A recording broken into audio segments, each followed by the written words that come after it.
Di salah sahiji lembur, aya pasangan nu ngaranna si Kabayan jeung si Iteung. Basa si Kabayan di sawah, si Iteung teh datang mawa masakan. Si Kabayan jeung si Iteung teh saling bogoh. Tapi si Iteung dijodohkeun jeung lalaki nu leuwih beunghar. Teu lila, si Ambu datang bari ngapejaan si Kabayan bahwa si Iteung geus dijodohkeun jeung si Ujang. Basa si Iteung jeung si Ujang, aya dua jelema nu nagih hutang ka si Ujang.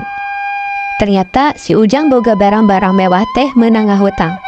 Terus si Iteung bebeja ka Ambuna bahwa si Ujang teh loba hutang.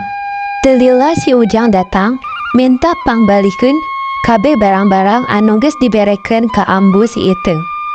Saenggeus si Ambu ngabalikeun barang-barang ka si Ujang, si Ambu minta hampura ka si Kabayan.